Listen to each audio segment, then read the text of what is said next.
Bonjour. Alors, en tant qu'enfant de Dieu, on doit dire la vérité. De leur côté, les enfants de Satan, les enfants du diable, eux, mentent. Alors, je vais vous en donner un exemple en vous passant un extrait de l'émission d'hier soir avec François Hollande sur France 2, Dialogue citoyen. Euh, voilà, vous allez pouvoir voir le président de la République s'exprimer et mentir, effrontément, en plein direct. Je vous passe l'extrait. C'est vrai que quand on entend ces prêches-là, on ne peut pas les accepter.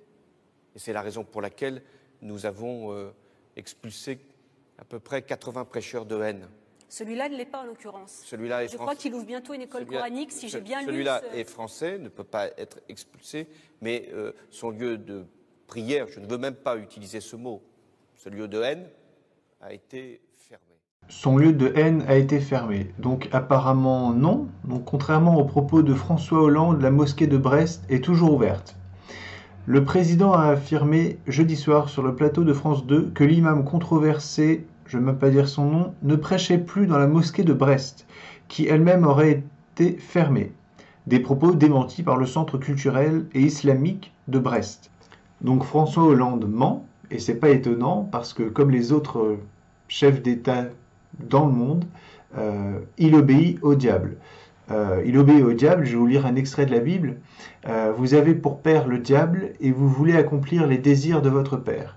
Il a été meurtrier dès le commencement et il ne se tient pas dans la vérité parce qu'il n'y a pas de vérité en lui.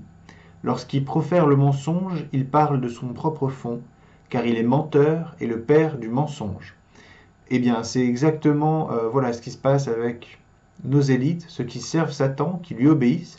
Ils mentent pour cacher leurs mauvaises actions et pour manipuler leur propre peuple.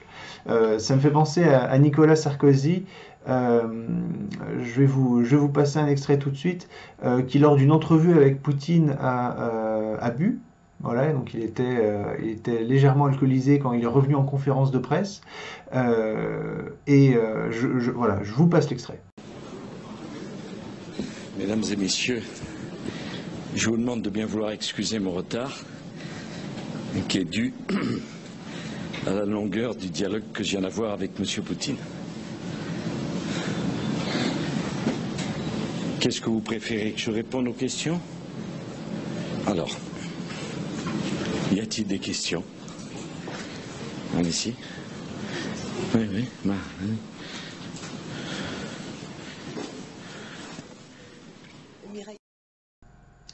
Donc on peut clairement voir qu'il n'est pas dans son état normal. Et quelques jours après cette conférence de presse, il donne sa première interview en tant que chef de l'État à l'Élysée. À votre aise avec les différents chefs d'État et de gouvernement, presque même un peu excité comme un petit garçon qui est en train de rentrer dans la cour des grands. Est-ce que c'est l'impression que vous avez eue quand vous les avez vus les uns les autres? C'est très aimable de présenter les choses comme ça. Mais enfin, il y a eu des observateurs belges qui ont été plus juste un mot. J'ai pensé que je connais le sens de l'humour de nos amis belges, et en l'occurrence, moi qui n'ai jamais bu une goutte d'alcool de ma vie.